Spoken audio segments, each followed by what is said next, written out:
Sorry. Um,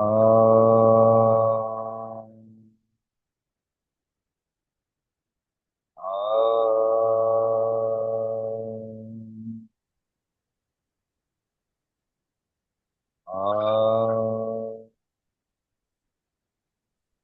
Shri Gurubhyo Namaha. Harihi Om.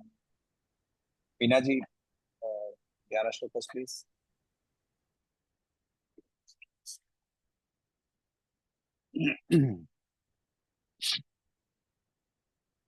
Yes, sir.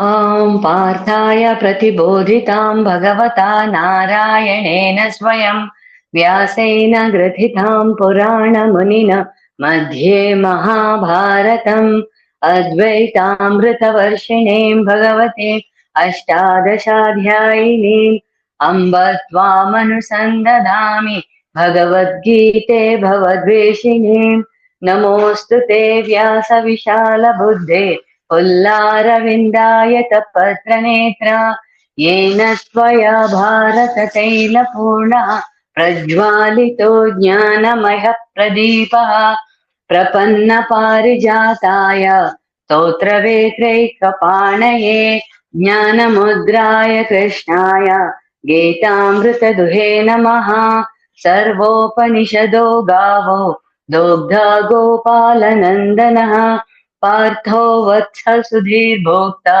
दुग्धं गीतामृतं महत् वसुदेवसुतं देवं कंसचाणूरमर्दनं देवकी परमानन्दं कृष्णं वन्दे जगद्गुरुं भीष्मद्रोणतटा जयद्रथजला गान्धारनीलोत्पला शल्यग्राहवती कृपेण वहनि कर्णेन वेलाकुला अश्वत्थामविकर्णघोरमकर दुर्योधनावर्तिने सोत्तीर्णा खलु पाण्डवैरणनदि कैवर्तक केशवः पाराशर्यवश सरोजममलं गीतार्थगन्धोत्कटम् नानाख्यानककेसरं हरिकथा सम्बोधना बोधितम् लोके सज्जन षट्पदैरहरः पेपीयमानं मुदा भूयाद् भारत पंकजं कलिमल प्रध्वंसिनः श्रेयसे मूकं करोति वः अचालं पङ्गुं लङ्घयते गिरिं यत्कृपातमहं वन्दे परमानन्दमाधवम् यं ब्रह्मा वरुणेन्द्र रुद्रमरुत स्तुन्वन्ति दिव्यैः स्तवैः वेदैः साङ्गपदक्रमोपनिषदैः गायन्ति यं सामगाः ध्यानावस्थिततद्गतेन मनसा पश्यन्ति यं योगिनो देवाय तस्मै नमः देवाय तस्मै नमः देवाय तस्मै नमः. हरि ओम्. So we were on verse number 30, chapter 13, verse number 1. So let us look at the verse again. Sri Bhagavanuvacha idam shariram kaunteya kshetram nityabhidhiyate etadyo vetti tam prahu kshetragya iti tadvidaha. So those of So Sudhir attended the meditation camp, and you can very closely correlate this with the text that we were studying, which talks about Dhrishya Viveka. It says Rupam Drishya Lochanam Drik. So when you start moving in, and you see there is a observed and there is an observer, and you can take this back up to a certain point only. After that, you can't go beyond that. That point where you are no longer finding an observer, which means you are now the observer only, right? You cannot observe the observer. Basic, simple physics, right? The eyes cannot see themselves, the object cannot, and so on and so forth. So when you reach that particular point, that is you. That is the kshetragya. So when we use the word kshetra, the Hindi word khet comes directly from this, right? So Kshetra, khet. What do you do in a khet? You grow things. How do you grow things? By planting seeds. So in our lives, we are growing our karma phala. What are the seeds? The karmas that we have done. You plant the karmas, you get karma phalas. You plant mango seeds, you will not get oranges or olives. So this very simple kshetra is idam shariram. Idam shariram is not only this physical sharira here, just this body, mind, intellect, but also anything that has a sharira is a kshetra. And he who knows that kshetra is called a kshetragya. Sounds very simple. Going into this in depth becomes a little complicated, but we will see that. Yes, Raghuji.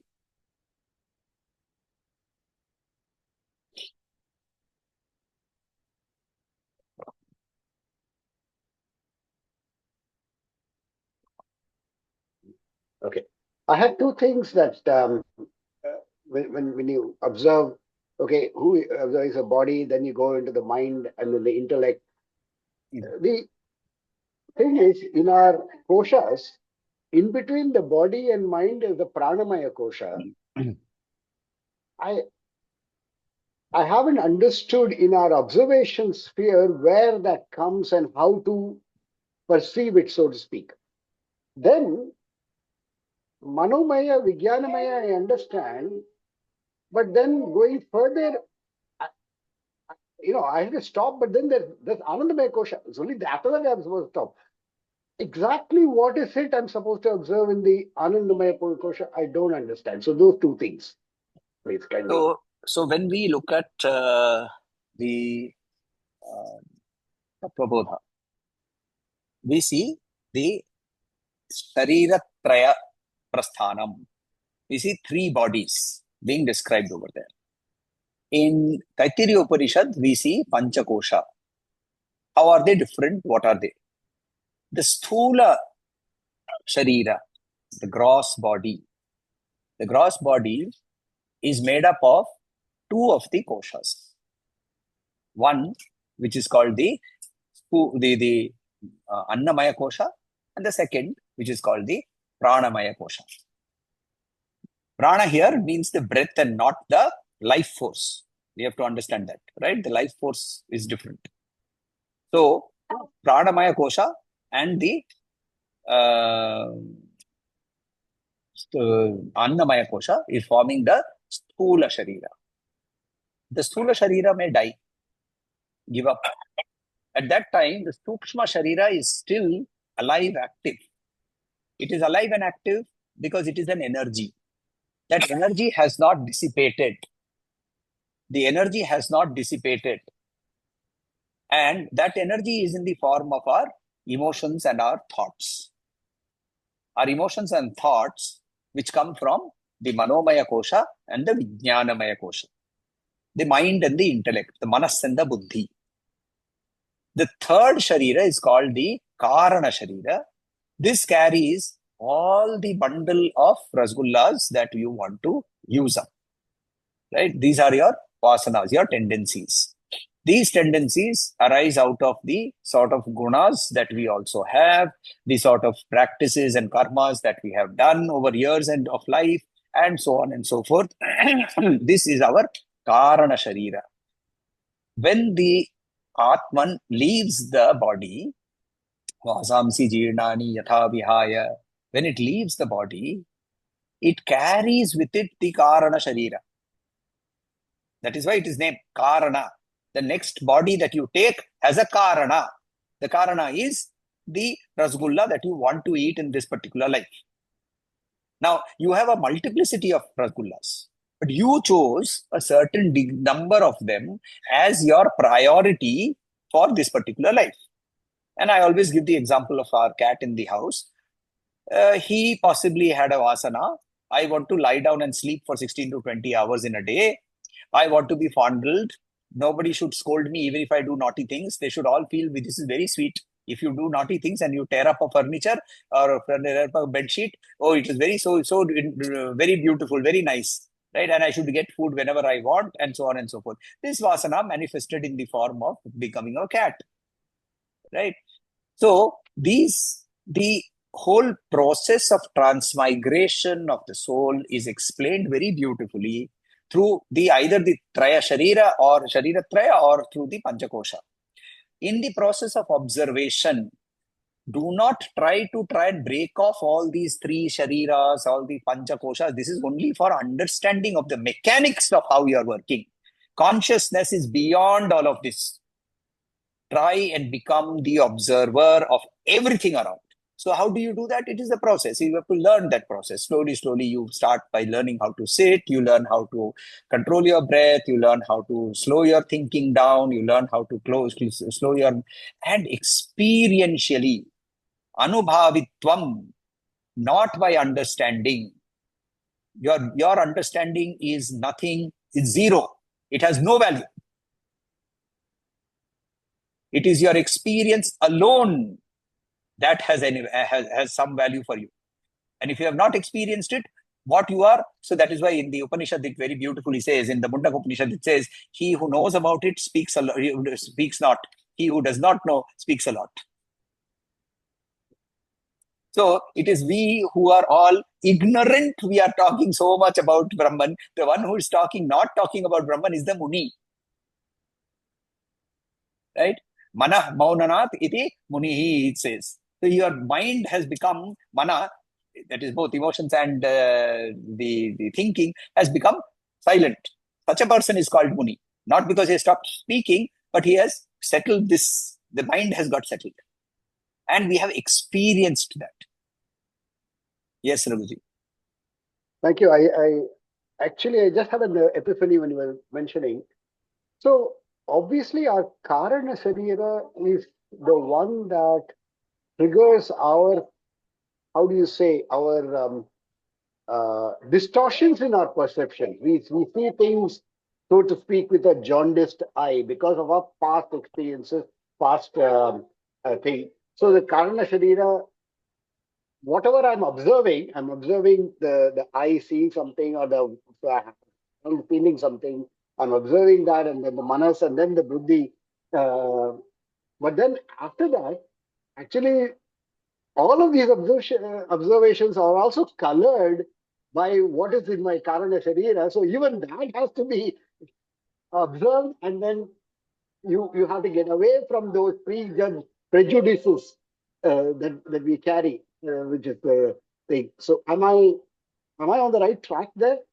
So when you are the observer, you are dispassionate.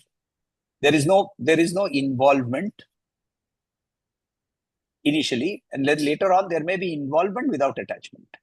This process of involvement without attachment, what Gurudev used to say all the time, 100% involvement, 0% attachment, is what you can achieve through this process of continuously being in the observer state. And that is what this particular chapter itself also leads to, which is talking of saying, idam shariram kshetram. Idam shariram. Sharira here has to be understood as either panchakoshas or has to be understood as the three shariras. Anything that is happening, therefore, now in the second verse, in this after that, so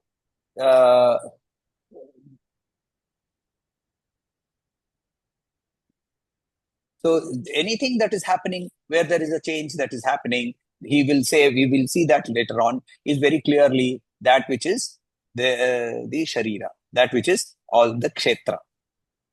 So he says very clearly, etad yo veti tam prahu kshetragya iti tadvitihi. That person, that which is the observer to all of this. That which is the observer.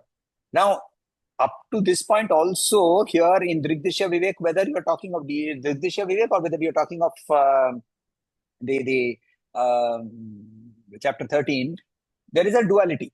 There is an observation and there is an observer. Right? There is an observation happening, there is an observer happening. This, up to this point, is what we in philosophy would call Sankhya.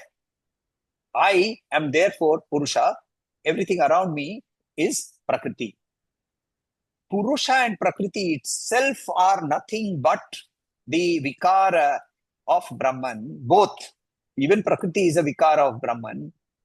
is what Acharya says when he says, Aham bhojan, aham na bhojanam, bhojyam bhokta. I am not the bhojanam, I am not the bhojyam, I am not the bhokta. Which means I am not the experience, I am not the experiencer, I am not the act of, I am not the experienced. I am beyond all three states. So even beyond the experiencer and the experience, there is one more reality, level of reality. We can't run there. We can't arrive at that particular point through our intellectual understanding. So our meditation process takes us up to that particular point. Being in that point of being observer, suddenly, at some point through sadhana, the purification happens enough for us to be able to take that whole jump and cross over into that state where everything is kshetra. And I cannot observe the Kshetragya. I don't know who is the Kshetragya. I can only know and experience this entire world. I alone am. Let us go to verse number 3. Or whatever. In your book, it could be 2, it could be 3, whatever. Now he says, now he makes a very important declaration. Very, very important declaration. And verses 2 and 3, I'm using verse number 1 or 0, however it has been numbered. I'm using that as verse 1 just for the sake of making it easy. So this is verse 3. Kshetragya chapi mam vidhi. Kshetragya chapi mam vidhi. Sarva kshetreshu bharata. Sarva kshetreshu bharata. Kshetragya chapi mam vidhi. Sarva kshetreshu bharata. Kshetra kshetragya yogyanam. Kshetra kshetragya yorgyanam. Tatajnanam matam mama. Tatajnanam matam mama. Kshetra kshetragya yorgyanam. Yattajnanam matam mama. Kshetragya chapi mam vidhi. Sarva kshetreshu bharata. Kshetra kshetragya yorgyanam. Yattajnanam matam mama.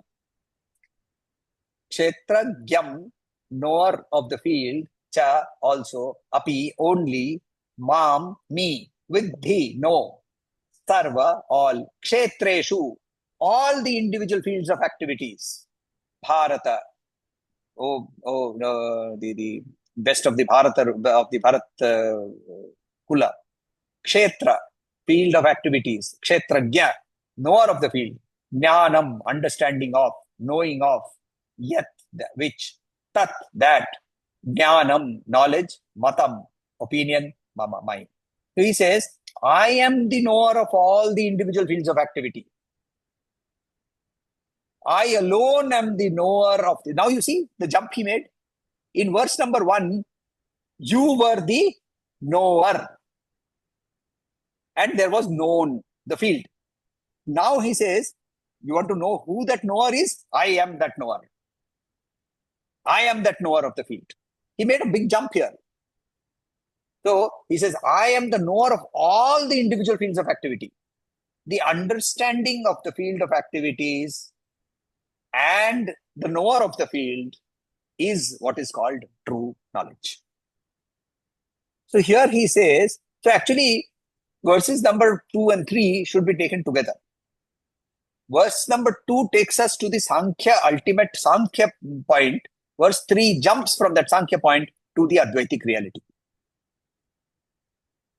He says, I alone am the knower of the field. How will I know that? Oh, you won't. Kathopanishad, also Chandogya Upanishad, both of them use the exact same words. Na tatra suryo bhati, na chandra tarakam, nema vidyuto bhanti, kuto yam magnihi, tameva bhanta anubhati sarvam, tasmad bhati sarvamidam vibhati. The sun cannot shine there. The moon cannot shine there. The stars cannot shine there. There is no lightning can illuminate it. My light that I am showing you is Karpuram. We use this as the Arti Shlokam in Cinema Mission. So this stupid small light that I am showing you, that is not going to illuminate it. It is your light alone that illuminates this entire universe. It is your light through which, reflected, I see this entire universe. And therefore, by interpolation, I also am nothing but that light. So, Very, very powerful here. Verses 1 and 2 basically, or rather 2 and 3 here, comprise of the entire learning of chapter 13. Chapter 13 now after this, 34, 35 verses, is basically an exposition on this alone. I alone am the knower of the fields of activity. All the fields of activity in this world, I alone am the knower. Knowing that, understanding that all the fields of activity and underlying them, there is a knower of this field, is what is called the divine knowledge. Basically, here he's saying that that Advaitic view that you take is enough. Now, I have always said that whenever we do these classes, we have to understand that there may be different views. All the views need to be just understood for our purposes. You can use any one of them. In the Dvaita school, when he says there is a knower of the field and there is a known, the experience, the field, can the farmer ever become the field? Now, when the body dies and he is plowed into the soil, then yes, of course, he becomes the field. But as a farmer, the farmer and the field are completely different. That is what the Dvaita school holds, right? So the Dvaita school clearly holds the fact that the farmer and the field, the kshetra and the kshetragya are completely different. And the job of the farmer, the job of the field is to serve the farmer. Do things that the farmer is asking it to do. Understanding, being in tune with what the farmer wants is what is called moksha. So even this, interpreted from a Dvaitic viewpoint, is also perfectly all right.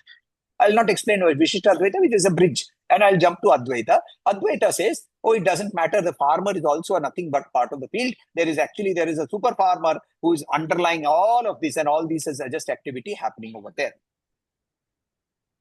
Now, these are gradations in understanding, gradations of the movement towards a particular, that is what the Advaita would hold, right? That, oh, Dvaita first, understand it, master it, go to Vishishta Advaita, learn it, understand it, master it, reach that particular stage, and then come to Advaita, and then you will take that jump. These are all the poles that you will use to make that pole vault jump. The Vishishta Advaiti will therefore say, no, there is nothing, that Advaitic viewpoint itself is wrong, and so on and so forth. We don't need to get into right or wrong. You and I are in a state where we have identified ourselves very nicely with what we call the body, mind, intellect. Today, when I look in the mirror, I see myself, right? I don't see a body. I see myself, right? I understand and identify with that particular body. When I feel that my eye has got something inside it, I say I am in pain. My identification with the body is today high. And with that, therefore, it doesn't matter whether you are looking at it from a Dvaitic view or an Advaitic view or whatever view you want to take. That view is better than what we are taking as a view today. It is better than the 100% identification with the body, mind, intellect. Therefore, take a view, understand that view, work with that view, realize and experience that view, and then move forward. Sant Tukaram, Sant Ekanath, Eknathji Maharaj, Narayana Bhattatri, all of these people, they had this problem that they could not go beyond the name and form. And then they had to be given certain experiences. It is at that experiential level alone, Anubhuti alone. At that point of time, there will be emotional upsurge. There will be intellectual stillness. That, when that happens, is when you need to understand that completely and say, that experience when I had complete loss of identity is the experience of the entire kshetra, not of kshetragya. Kshetragya you cannot experience because kshetragya alone is the final experiencer. And the experiencer can never be the experience. You can never not experience the experiencer because he is the final experience. Can your eyes see? We saw that in Sudhir, if you will remember. We saw that in Drisha Vivek, right? That the eyes cannot see themselves. The mind can see the eyes, but the mind cannot see itself. The thoughts can see the emotions, but the thoughts cannot see themselves. But there is something that is seeing both, all the three. They are seeing the thoughts, they are seeing the emotions, they are seeing the organs, and then they are seeing the objects. All four are visible to that particular thing, but you can't see what that is. That is the Kshetragya. And that is the Kshetragya, which is the Kshetragya in you. It is the Kshetragya in me. It is the Kshetragya in people sitting around me. It is also the Kshetragya in this particular computer. Only that the Kshetragya has not manifested in terms of the intellect or vibrated that energy in that form enough for us to be able to understand its level of consciousness. That is why when we do puja, we take a particular piece of stone or wood or whatever, or a drawing, and then we do what is called prana pratishtha, right? We infuse it with energy. And therefore, it vibrates at a particular level of energy where you can understand it, palpate it, you see it differently, the pulsation is visible or felt, and that is what we use to look for it to transcend. So that is, yes, please, Garguji. Go ahead. So reading through the second and the third verses, I don't see that he has yet got into the Advaita part. Because the second verse he says, he who understands the field is the body, idam sharira. Okay, so the field is the body, and he who knows it is called knower of the field by those who know of them. Okay, by the sages. So that is like the Atman. Then in the next verse, he is saying, I know I'm the knower of the field in all the fields. So there are so many Atmas around, and I am the person who knows all of them. At this stage, yet he has not linked the Atman to the Paramatman. I don't see yet in this third verse the Advaitic standpoint being clearly expressed. He's not made that, I think he's not yet made that connection between the Atman who knows that single field, that is that body, and the Paramatman who knows all the bodies, all of creation. No, that is what he says exactly. I am the knower of field in all bodies. That is exactly the terms he has used. In all bodies, but he has not said that. So if he says, I am the knower in your field, the field called Raghu, let us give it a name. We call it Krishna. Krishna is the knower of the field in your body, called Raghu. Krishna is also the knower of the field in the field called Samir. Krishna is similarly the knower of the field in the field called the table. Then, how many Krishnas are we talking about? We're talking about one Krishna. Right? Yes. Now, this Krishna, in the next verse, he says, is the unchanging substratum. So let's see the fourth verse. He says, Tat kshetram yaccha yadrikcha, Tat kshetram yaccha yadrikcha, yadvikari yatascha yadvikari yatascha yad, Tat kshetram yaccha yadrikcha, yadvikari yatascha yad, Sachayo yat prabhavascha, Sachayo yat prabhavascha, Tat samasena me shrunu, Tat samasena me shrunu, Sachayo yat prabhavascha, Tat samasena me shrunu, Yat Tat kshetram yaccha yadrikcha, Yat vikari yatascha yat, Sachayo yat prabhavascha, Tat samasena me shrinu. Tat, that. Kshetram, field of activities. Yat, what? Cha, and. Yadrik, its nature. Cha, and. Yat vikari, how changes take place in it. Yata, from what? Cha, also. Yat, what? Sa, he. Cha, also. Ya, who. Yat prabhavaha, what his powers are. Cha, and tat, that, samasena, in summary, from me, listen. Now he's very clearly saying that the field has vikara. The knower of the field has no vikara. Now, if there is avikari, then what you have, the knower of the field, and I have as the knower of field, cannot be different. It is avikari. So there is only one knower of the field. Now, as I said in the beginning, there is a knower of the field, there is a known. This is at this point of time, the Sankhya view that I am Purusha, and then there is Prakriti.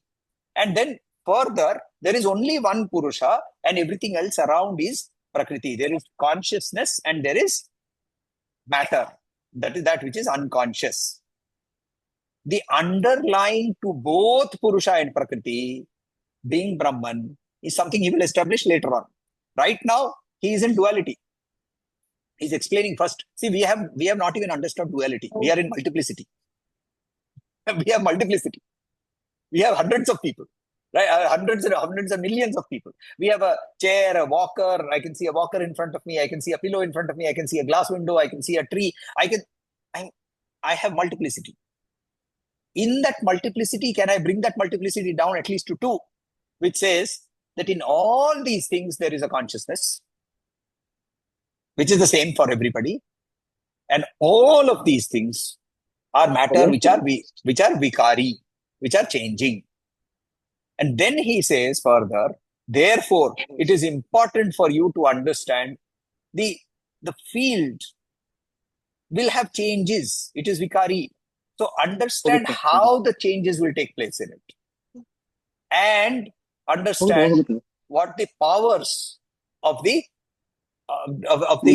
Purusha is. Understand the powers of the so the vikari field has no powers. It has only change. The vikara karanam, the kshetragya, has powers. What is the power? The power is existence itself. What is the power? The power is awareness itself. Existence consciousness is what is its power. Without that existence consciousness, this entire vikara cannot happen, is very clearly now being said, if not directly, at least indirectly, we can understand that being said at this point of time. So here we go and says, therefore he says, Sacha yo yat prabhavascha, what his powers are. Now what are his powers? So let's look at verse number 5 and he see the powers here. He says, before he goes ahead and describes these powers, he says that, look, whatever I'm telling you, it is available because I said I will explain samasena. I will explain in brief. You want to learn it in detail, you have to go to the sources from which I am drawing this particular knowledge. I am telling you very experientially. However, the theoretical knowledge behind this is available in various other places. Where is it available? Which it says, Rishibhir Bahuda Geetam. Rishibhir Bahuda Geetam. Chandobhir Vividai Pritak. Chandobhir Vividai Pritak. Rishibhir Bahuda Geetam. Chandobhir Vividai Pritak. Brahma Sutra Padeshchaiva. Brahma Sutra Padeshchaiva. Hetur. Hetu Madhir Vinishchitaihi. Hetu Madhir Vinishchitaihi. Brahma Sutra Prapadeshchaiva. Hetu Madhir Vinishchitaihi. Rishibhir Bahuda Geetam. Chandobhir Vividai Pritak. Brahma Sutra Padeshchaiva. Hetu Madhir Vinishchitaihi. Rishibhi, by the Rishis. Bahuda, in many ways. Geetam, sung. Chandobhihi, in Vedic hymns. Chanda, basically it talks of chandas. So basically in the Vedic hymns. Vividhaihi, various. Prithak, various. Brahma Sutra. A lot is, oh no, it's my connection or yours? I'm not sure, could be mine, but we'll have to check.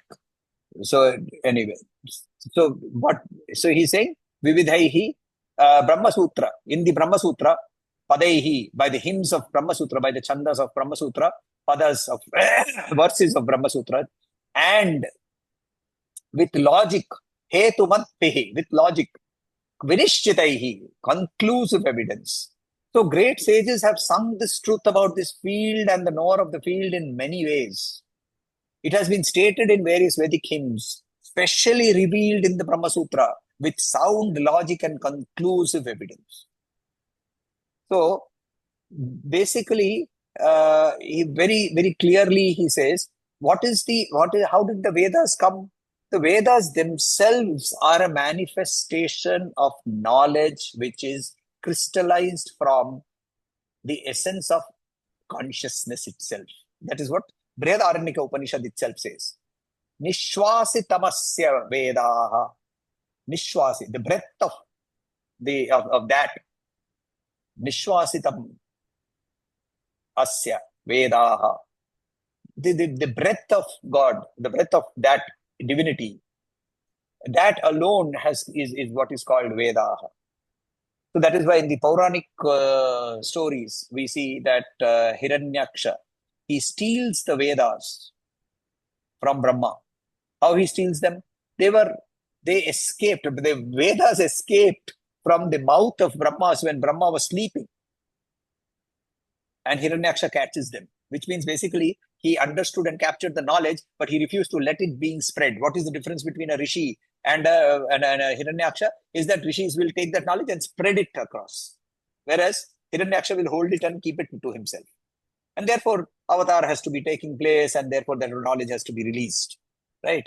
So the question now, how many Vedas are there?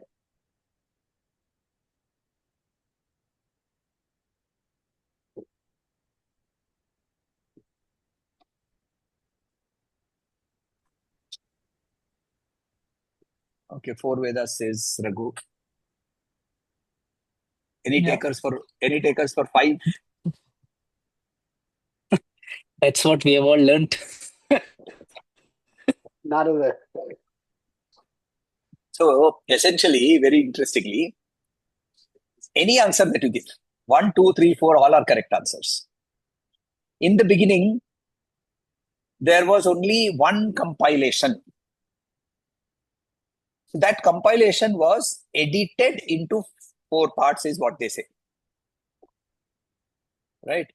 Now, from a concatenation, if you do that, almost 75% of the Yajurveda is from the Rig Veda. What they did was they added a few swaras and so on and so forth, and the 25% which is not from the Rig Veda is actually the Rishi giving an explanation of the Vedic hymn in terms of a process. Samaveda is almost 95% from the Rig Veda, except that it has been allocated the 5 different swaras. So it is sung. Samagayanaha, it is said. Right? It is sung. Atharva is a compilation from all the 3 now. So all those 25%, 5%, all that extra, that was also taken together and put into Atharva Veda and put together. So your answer, whether it is 1, 2, 3, 4, they are all the same. Right? There are 4 Vedas, 1 Veda, all of these answers are the same. Basically, this is so-called eternal knowledge. Now, something that Kanchi Mahaperiva used to say long back, and now philologists and people who understand and study language, they have started saying, yes, that is true, is there is something called Veda Bhasha. There is something called Veda Bhasha, which is different. It is very similar to, but it is different from Sanskrit. So, just 1 second.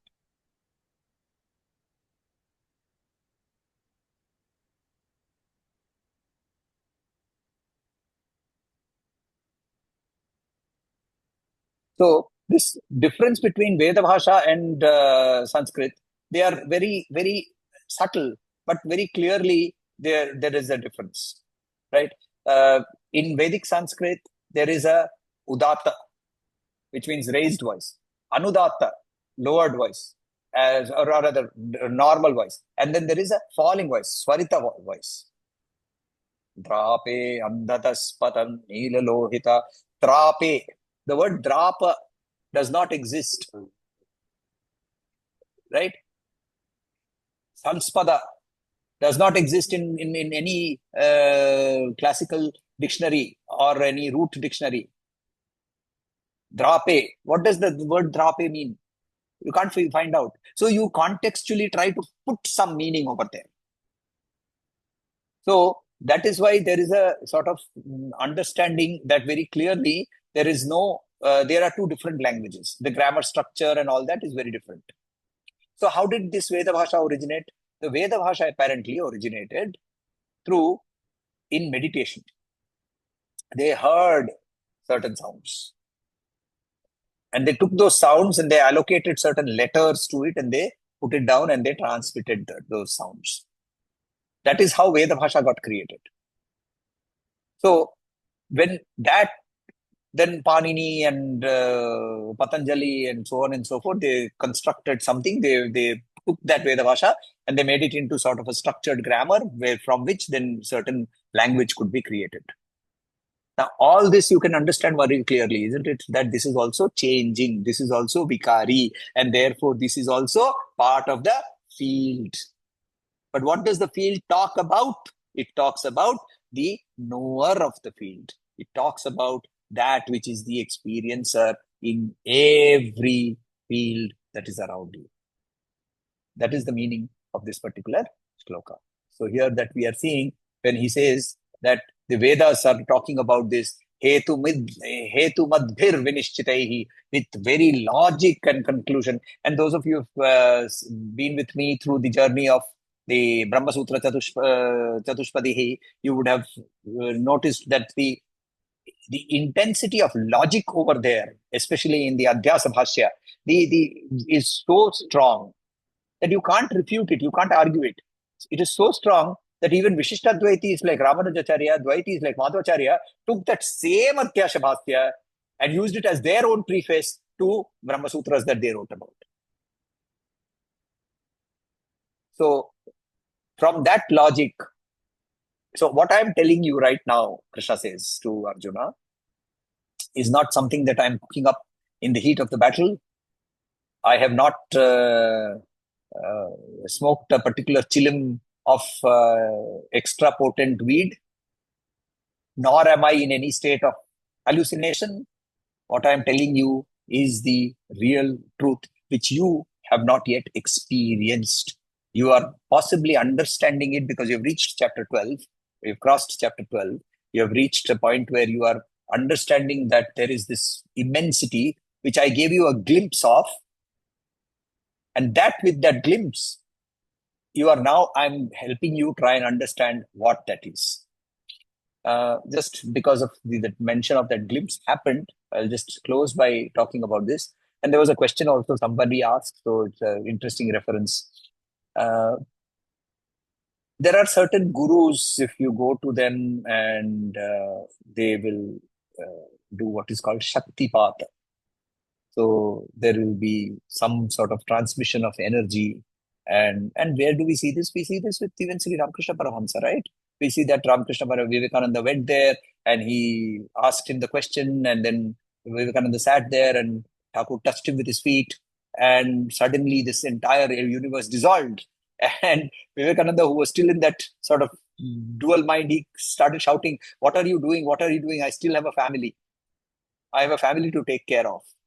This dissolution of this entire material world through Shaktipata, what happens? What really happens is basically the guru, like Krishna here, manages to change your perception for a very short period of time through the energy. It's like saying that I am insulated, I have nice, good insulation, but I'm touching a electric socket which has 2400 volts. Now, even if I have very good insulation, I will feel a tingling in my hand, right? I will feel some sort of a trouble that will happen in my hand, some sort of vikara that will happen. That change that is happening, that is exactly what the guru is doing to you when he's doing Shaktipata. Does this mean that you will attain Shaktipata? When you do that, will you attain moksha? No, after that, what he does is, therefore, he has given you a glimpse of what can be done. The goal becomes clearer.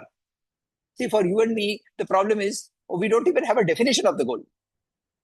For somebody like Swamiji, the goal became very clear because Thakur touched him and he gave him a glimpse and said, okay, this is what you need to have. And then he actually told him, right, that this I am locking up and it will open when the time is due.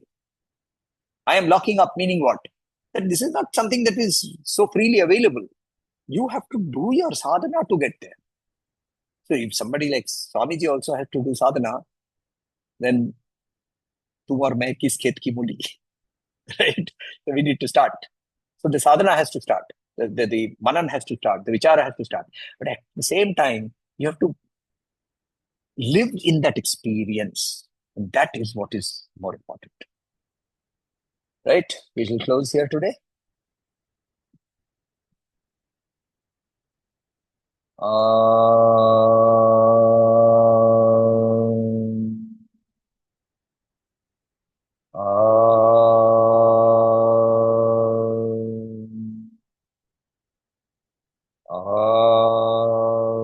Shanti Shanti Shanti Harihi Om Shri Gurubhyo Namaha Harihi Om